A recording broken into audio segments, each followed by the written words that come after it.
Hi, guys. Welcome to Local Relief Live. I am super excited about today. The reason I'm excited is because what we do, our goal here is to educate you. We like to educate people, whether disasters are coming or whether you've been impacted. We like to show you resources and organizations out there that are providing services for you. Ideally, we showcase the ones that are provided for you at no fee. But as far as resources go, this one is fantastic. So you are going to be really excited today. Today, we have Claire Balsley with SBP. You are going to learn all about SBP. If you don't know SBP, you should know SBP, but we're going to tell you all about that today. So, Claire, welcome. Thank you for having me. I'm excited to be here. Oh, absolutely. Yeah, this one's great. And part of why I know it's going to be great is because a couple weeks ago, or maybe it was like 2 months ago, there was a conference put on by SBP and it really showcased all they do and all that we don't know they do. And quite frankly, we should. So I'm going to hand this right over to Claire because it is her day today and it's all about SBP. So, Claire, again, welcome and tell us a little bit about you. So, I am director of SBP's Disaster Assistance Program. But before I get into all of me, maybe I should give a little background on SBP and help everybody understand what SBP is. We are a nonprofit disaster recovery organization that started right after Hurricane Katrina, initially as a rebuild program in a parish called St. Bernard Parish. This was a highly marginalized, pretty much overlooked parish, and a lot of need was there. So our co-founders went to St. Bernard Parish, started this organization, and we named ourselves the St. Bernard Project. For many, many years, we were focused in that parish and the surrounding areas in New Orleans and Southern Louisiana. Over the past, it's been 20 years now, I think, since Hurricane Katrina. Thank you. So it's been 20 years. And since that time, SBP's expanded so much that we rebranded our name to SBP. And we expanded all of our programming and even where we assist people. So that includes programs like mine, which my program started about 4 years ago, the end of 2020, very tail end of 2020. Our program, which assists households in FEMA process, started at the end of 2020, kind of as a pilot program to assist all of the households that we were helping with rebuild stretch their philanthropic dollars. We could stretch our philanthropic dollars, if that makes sense. We tested the grounds, started helping our households that we were assisting file FEMA appeals, and we realized we were quite successful. And because of that, we decided to do this a little more full-time. Additionally, there was a Washington Post article that was published in May of 2021 by an investigative journalist called Hannah Dreyer. And she focused a lot on FEMA for a while. And in this article, it identified that anywhere between 66 to 87% of FEMA applicants are denied assistance. And that could be for a number of reasons. But adjacent to that, only 3% of applicants ever appeal their decision. That blows my mind. That absolutely blows my mind. Yeah, I heard that at the conference, and I definitely remember that 3%. It may be closer to 4 or 5% now, but it makes a difference in recovery. It makes a difference in recovery not only for that individual household, but collectively as a community. Because after FEMA leaves, FEMA has an 18-month assistance window. After FEMA leaves, people are not whole. They're not whole yet. The community's not whole yet. So housing and urban development may come in and provide grant monies called a Community Development Block Grant Disaster Recovery Funding. Now, this funding helps with long-term recovery. And the amount of funding that housing and urban development provides that community is dependent upon how many individuals applied to FEMA, appealed FEMA, and how much money FEMA provided those households. So the fewer households that appeal their decisions means the fewer housing and urban development dollars that come into the community.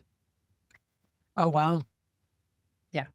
So we started our program based off of that, and we've been quite successful, which I love. I love seeing how we are able to help bring survivors and households that much closer to recovery through the little piece that we play, which is we help these households file FEMA appeals. We encourage these households to not give up and to continue appealing until they've reached their maximum eligible amount of funding. We have been so successful that we've helped about 1,300 households over the past 4-ish years in close to over 20 different disasters. And we have helped these households on average maximize their awards by about 90 to 93% over their original award. So we are in essence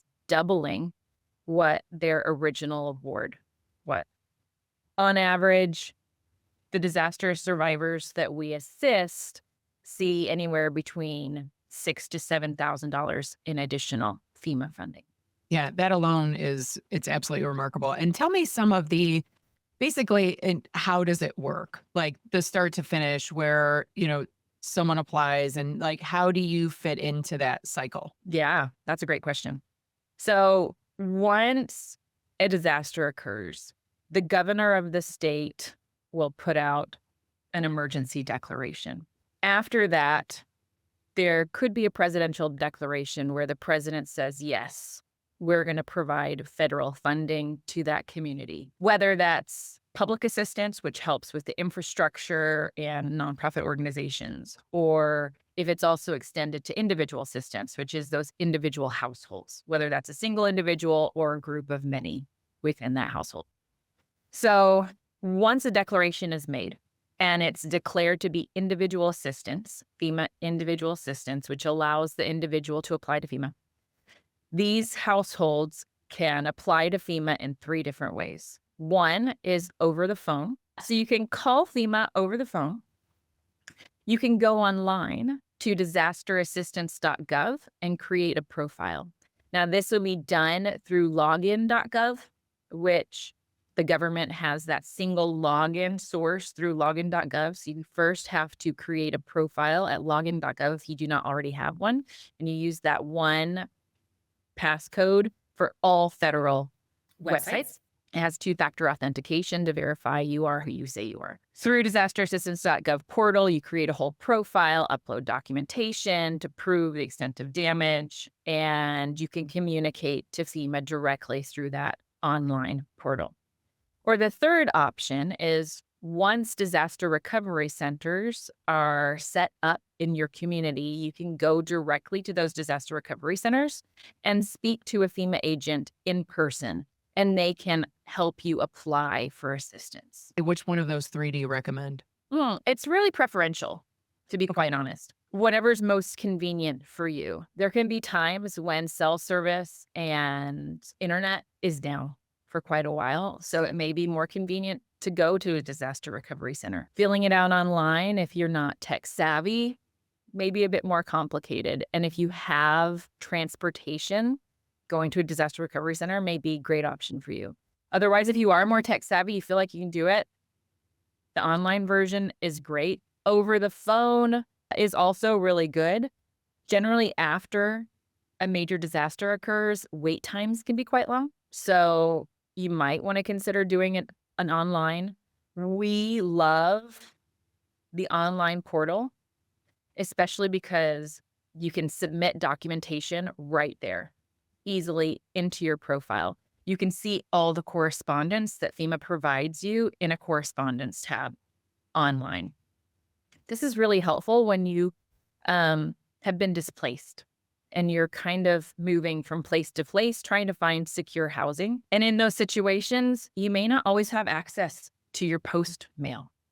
So having those direct correspondence letters go into an online portal can be really helpful as you're navigating your recovery and trying to find a safe place to be. So after that, FEMA could take up to 90 days to make a decision. I do want to stress here that FEMA can provide something called critical needs assistance.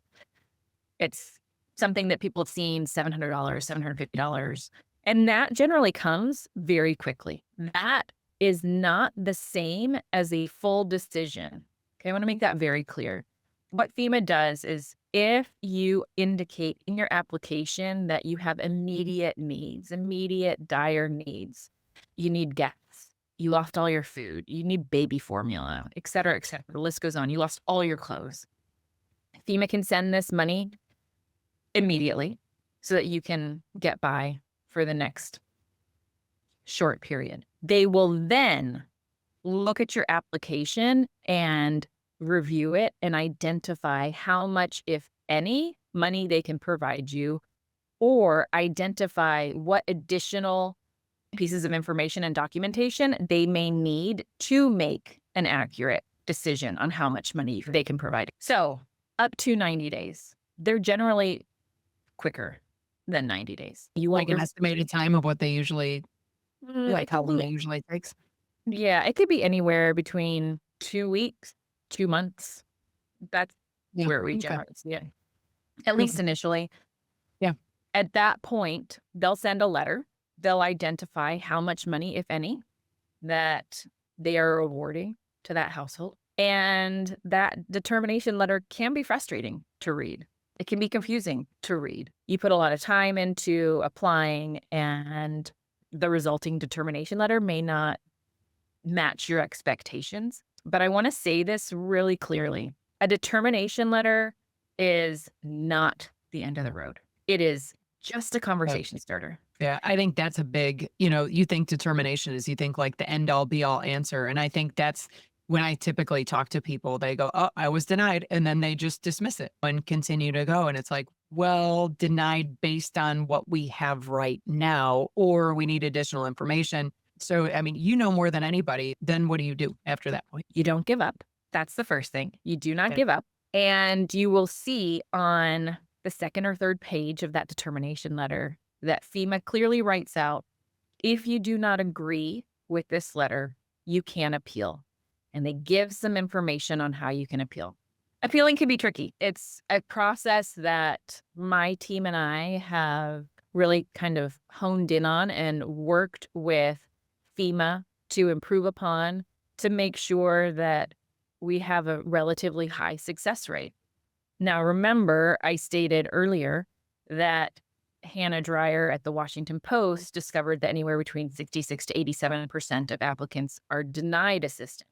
Our appeal approval rating is about 60%. So 60% of the appeals that we submit are approved for assistance. So people can come to us. Yeah. And they can say, hey, we just need help, right? My team will go ahead and guide these households through the process, which looks like this. These households either call in, they may be referred in by disaster case management groups or other long-term recovery groups. They can email us, they can fill out a form online, and we have individuals who will speak to that household, that one representative of the household will identify how much money FEMA's already provided, if any.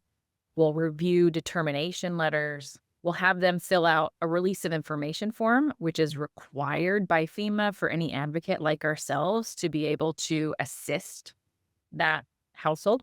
And then we talk through what happened with them. We identify what type of appeals they may need to file. We then have a full case review with an associate who's really managing that case and has great subject matter expertise. And our team identifies which types of documentation that these households need to gather and supply for us. If these households need a home repair appeal, we have the grant funding to provide free contractor estimates, which is a required piece of the appeal process on FEMA's end. If FEMA provides a low award amount or denies a household stating that there was insufficient damage to the structure of the home, they require contractor estimates. FEMA has inspectors that go out to the home. They do something called a damage assessment.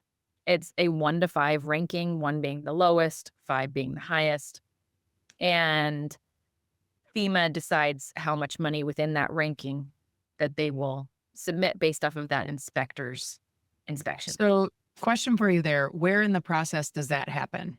So, you submit your appeal. Where is it that someone comes to your home to check the status? Yeah, I skipped over that and I apologize. Hey, that's okay. Very So much. You guys do so much. So, no, you're good. So it's after you apply to FEMA. Okay. One of the things that FEMA does to determine how much money they'll supply that household is if you own the home, they will send an inspector out to view the structure of the home and determine how badly damaged it was. They could also identify personal property items that were damaged. If you rent the home, FEMA would send inspectors by to only view the personal contents within the home. This leads to another point. Right. If you are the homeowner and it is your primary resident, not a secondary residence, FEMA can provide assistance for the structure of the home along with its contents. If you are a renter and it is your primary resident, FEMA can provide assistance for the contents, but not the structure, because you are not responsible for maintaining, repairing the structure of the home. So you need to prove ownership. You need to prove occupancy in those cases. FEMA will come in with an inspector, make this damage assessment, and based off of that assessment and other factors, FEMA will make determination. But again, if you are the homeowner, it is your primary residence, you were given a low award amount or denied, contractor estimates are required for a home repair appeal. So, do someone contact you like before? Like, let's say I submit my initial FEMA Application. application. Thank you so much. Yeah, gone. So I submit my initial FEMA application. After that, do I contact you guys immediately, or do I only contact you after or before FEMA gets there to evaluate my property? Or, I mean, to me, I'm looking at it going, I would love for someone to be there the whole time. You know, where I would love to say, hey, I just appealed this. Did I do it? Or I just submitted this application. Did I do it right? Because time is of the essence. So you have to do it fast. Well, if you ask me fast right after disaster, I'm not thinking right. So do I contact you right after I submit the initial, or do I wait for an appeal, or like where in that process? Because I'd want to ask you too, did I submit everything to where I get enough? Are there certain questions I need to ask the FEMA rep that comes to my house, or like where in that process, can you help? Or is it just after the, determination letter has been sent? That's a really great question. Our assistance is remote. We don't really have individuals who are located in the areas of the disaster. But I did kind of assume that, that it was remote. But because of that, and because of this new structure with login.gov that I mentioned that has the 2-factor authentication, it's made it fairly difficult to provide that hands-on assistance in the application process. We can provide counsel and guidance on what needs to be there. And we do have documentation on one-pagers that we send out to other groups to share with local communities on how to do that and what items to have at the ready as you are filling out the application. But because, again, we can't be there, and because we have that kind of limiting factor with login.gov, we step in after that decision, that initial FEMA decision is made. So after you receive that determination letter, that is when we step in to provide assistance and say, Okay. okay, from here, we got you. Yeah. We can handle this. So at the point where, say you were the affected individual, at the point, Heather, where you call us and you're like, okay, I got this determination letter. I don't agree with it. I want to appeal. You'll work through the process, as I stated, up to the point where you provide us with needed documentation. And then my team will draft the appeal for you. You don't have to worry about writing the appeal. You don't have to worry about understanding the intricacies of it. We will compile the appeal with all necessary documentation to prove to FEMA that you still do have additional needs. Yeah. And all of this will be based off of the determination letter that you received. FEMA identifies key points in that determination letter at times to say, hey, we need this. Hey, we need that. All of those point items are identified in the appeal letter. We compile it all. Someone reviews it. We always have second eyes. We want to make sure it's as tight as possible. Yeah. Someone else on our team reviews it. Then we send it off to you. You look at it, read it through, look at everything, and then you sign it. We then fax it off to FEMA. From that point, we have to take a step back because FEMA is going to speak directly to you as the applicant. Got it. Mm-hmm. They may call you up on the phone. They may send you a message. They may have another inspector come out and look at the house again, based off of the contractor estimates. They are also going to call the contractor and verify those estimates, whether it's major appliances or it's the structure of the home. Let's say your vehicle was damaged in the disaster. You will need mechanics estimates to prove the extent of damage to that vehicle. FEMA is going to call the mechanic to confirm all of that. Let's say you had some salvageable items within your home and you moved it into a storage unit and you would like reimbursement from FEMA on that. FEMA is going to call the storage unit. At that point, once a determination is made, or if you receive a phone call from FEMA, you reach out to us and say, hey, this is what FEMA asked. What do I need to do? You know, we're here to guide you and support you there, but FEMA's not going to call us, right? And then once FEMA makes their determination, which again could take up to 90 days, we have a number of options. If they've given you everything to help you, fantastic. We're so happy. If they have not, we're here to help you reappeal if there's a need, right? That's the main purpose of our program, is to help maximize FEMA coverage, to help reduce the amount of time it takes for you to recover. I think that's huge. I mean, people don't realize too, is one, it is intimidating when you're going to, if you've been to the Disaster Recovery Center, the DRC, they call it, you know, you have FEMA there, you know, FEMA's a big, strong name and people already have their thoughts or ideas or whatever.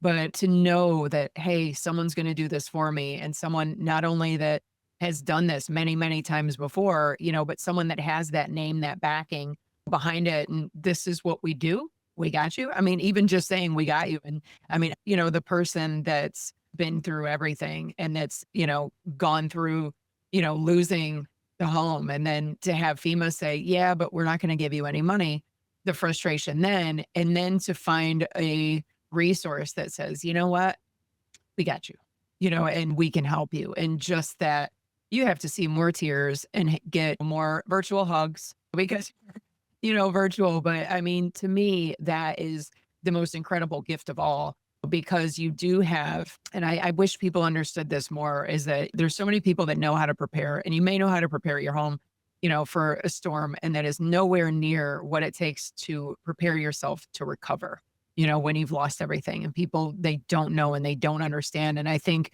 just that fact of knowing this resource is out there and saying, hey, if you file your application and then it does come back negative, one, that's not the end all be all, no, you know, but in addition to, you know, when and if that happens, you're okay, you know, because again, SBP, we got you.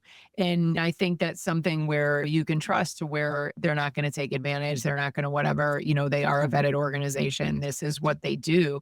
But also know that sending that letter again, you have a team behind you. It's not just you saying, I think I have this right, or maybe I gave all the information and then that nervous again of, submitting it again, which is to say they need more stress in their life, like clearly they don't. But to have, I think, that team behind you, I think is the most remarkable gift. And just to clarify too, as far as cost goes, as far as someone that does contact SBP, how much does it cost, for people to get this service?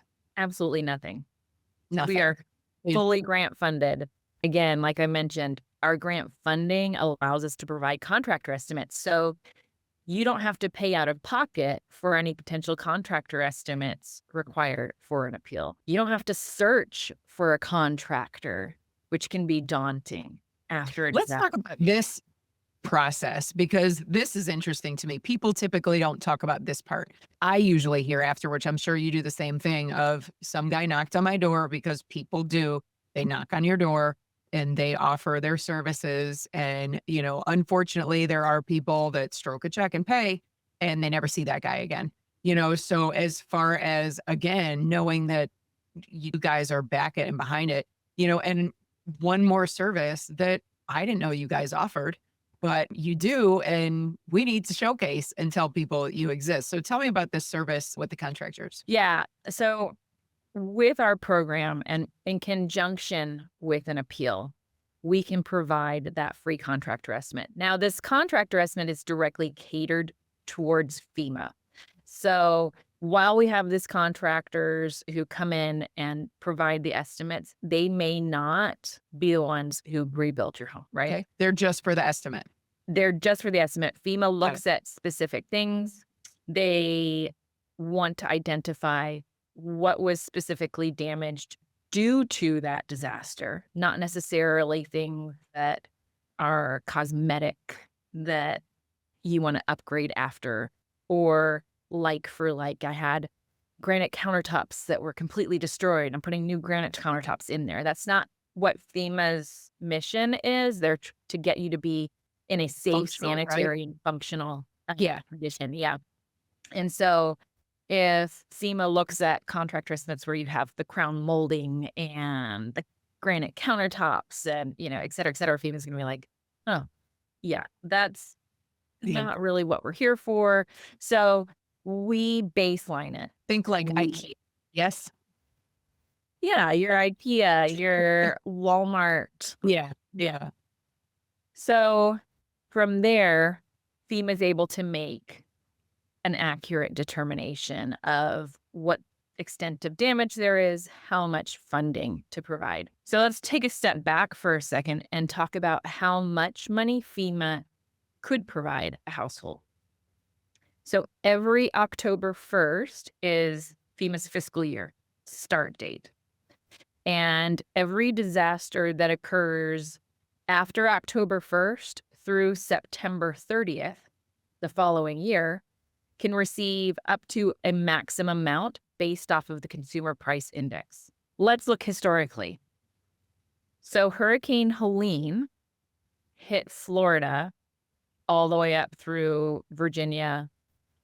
Yeah. In September of 2024. The maximum award amount for that disaster was $42,500 for the structure of the home, $42,500 for other needs assistance. Hurricane Milton struck Florida just a couple weeks later, but in October. So that maximum award amount for them is $43,600 for both the structure of the home and $43,600 for other needs assistance. So you can see there's just a slight uptick in the maximum award amount. But $42,500 or $43,600 is not a lot when it comes to recovery. Let me ask you, how many people because that have received the max amount? Not tons.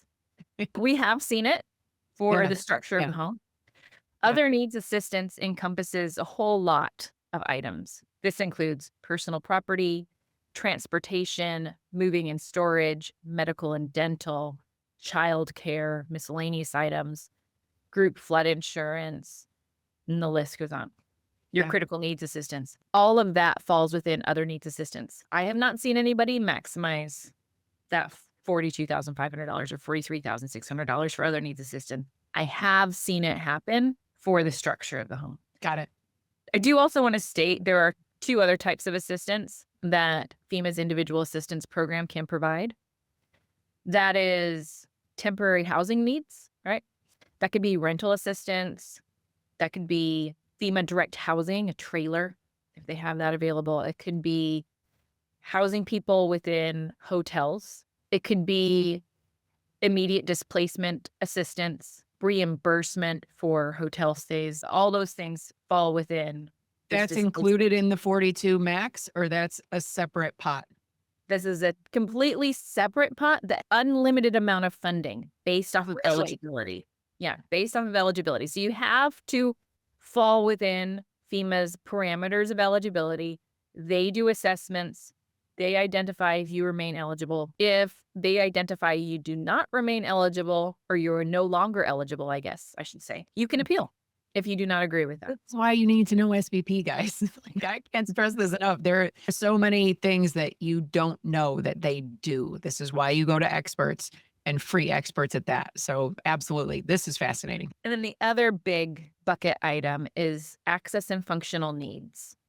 So FEMA wants to make sure that the funding that you're using to recover is equally distributed. Meaning, if I have household A and household B, who the homes look identical, the damages were identical, but household B may have a ramp leading up to the home that was damaged, guardrails inside the home that need to be replaced because of the disaster.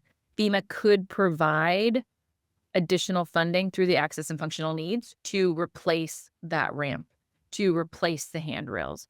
If it's affixed to the house, is it considered structure though? It is considered structure. Let's say you have a wheelchair, or you have a CPAP machine, or you have glasses that were damaged in the disaster, and you do not have insurance that covers the replacement or the repair of these items. FEMA could come in and provide that assistance that is separate to other needs assistance, separate to home repair, and that's access and functional needs. And you're talking reading glasses, not drinking glasses, yes? Yes. Thank you. Okay. Just clarifying for anybody. Yeah. Yeah, absolutely. Big difference. Yeah.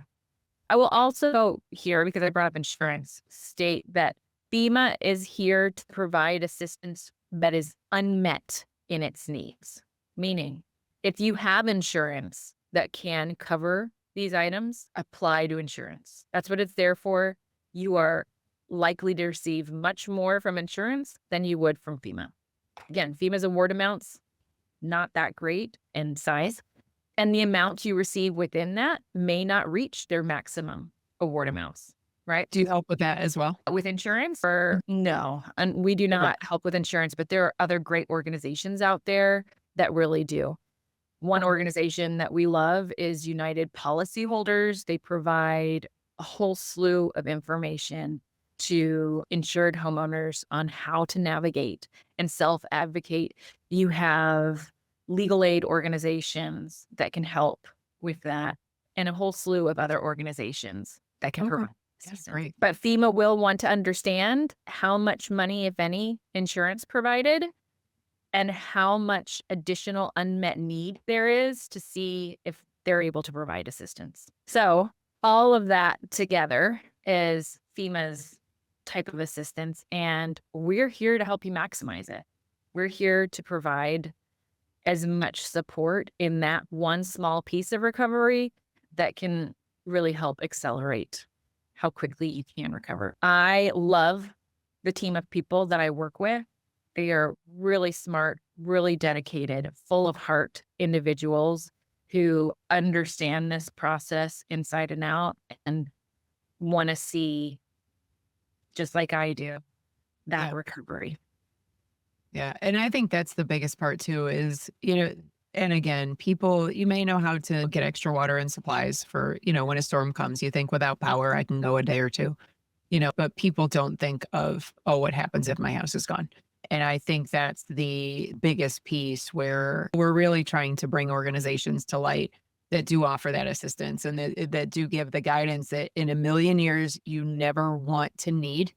But man, is it nice to know that you have it if you do. And I think as far as SBP goes and learning about the services they offer and just knowing not only do they offer them for free, but you do have a team. You do have people that care and that are standing, right beside you for the whole time saying, yes, you're doing this right. No, you're not. And I'm sure a lot of the reasons that people don't appeal it is because of the fact that they just don't know.